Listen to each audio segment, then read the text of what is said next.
at the start of the second quarter. We are with assistant coach Alex Compton of Rain or Shine. Barangay Ginebra was off to a hot start, knocking in their first 4 3-pointers. What happened to the defense you guys were preparing?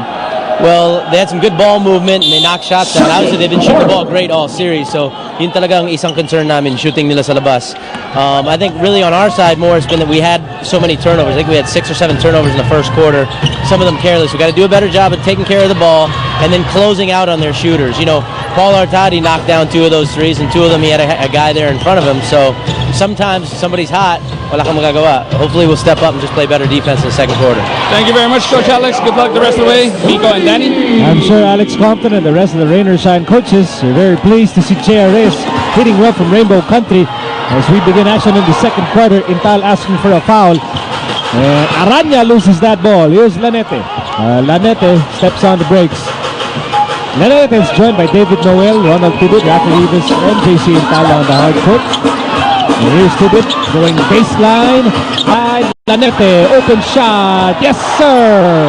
You know, it's the extra pass that's really making the difference for Ginebra. I see that Ronald Tubit, normally he's going to force that shot, but he has a lot of options because all the players or all the shooters are clearly in their spaces or on their mark. And here's Ibanez, and that's a 3. Hey, Rain or Shine is using the 3-point basket to stay in this game. Well, 8 3-point baskets so far coming from Rain or Shine. You know, Miko, Coach Alex was mentioning that they had 7 turnovers. They actually had 9 turnovers and 12 turnover points capitalized on by Ginebra. Bulay to Ibanez. Blocked by Intal, but a whistle is blown. And Ibanez always night in, night out, bringing in a lot of energy on both ends of the court. The first personal against Intal. First team foul against Ginebra, and 2 free throws for the former UP Fighting Maroon, Jaire Ibanez. You know, that's only 7 points down, and for Rain or Shine, they shouldn't even push the panic button yet. Still a lot of time. We're only in the second quarter, but some first quarter figures that Rain or Shine will have to be concerned about is the high field goal shooting by Ginebra. They had 5 out of 9 coming from the 3-point range. That's 56% for a total of 53% field goal shooting as against 47. 47 is quite high also for Rain or Shine, but you're going to be concerned about the number of steals that Ginebra had. 7 as against only 1 by Rain or Shine. And again, we talked about the turnover points. They actually had 10 turnovers. Rain or Shine, we're talking about them, which were converted into 15 turnover points by Ginebra. Meantime, here's Noel to Intal. 10 to shoot. And Intal now has to create. And that will be short. Rivas fighting hard to get the rebound and ends up with JRS.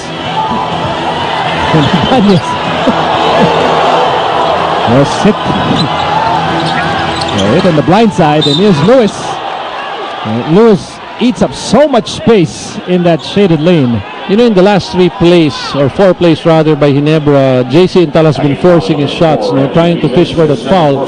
And in fact, it was clear just in front of us that he held on onto the shirt of Jaire Ibanez, which escaped the eyes of the referee. So JC Intal, I could see Coach Jong motioning to the player, especially to JC, settle down first. The game will come to you. You don't have to force yourself into the game. Jai Lewis himself trying to settle down and find his groove here in Game 6, and he missed that first free throw. He has not scored so far in this ball game, Miko, so that's one big factor. But to be down by 6 points and Jai Lewis at the free throw line, things could get going also for Rain or Shine here in the second quarter. I mean, if you're watching this game without the benefit of a scoreboard or a score graphic, you might think that Ginebra might be up by a bigger margin. But Rain or Shine, they're hanging around, and certainly helped out by those 3-point conversions. That's why they're in the thick of the fight. And then you could probably think about the missed free throws of Jai Lewis because of the kind of rhythm that he had during the first quarter. He was really off rhythm. So it's a 5-point game. Still in favor of Ginebra, 34-29. Extra pass here, Helter Brand for 3, and that won't count. Because Ronald Tubid had to issue an elbow here against Jaire Ibanez. And Helterbrand clearly hinayang because he made that basket. And this is what Jongi Chico is telling the players. We have to settle down. Yes, we're ahead 3 games to 2. Yes, we're ahead 34-29. But one decision here, one bad decision there, and it could change the complexion of the game. Right.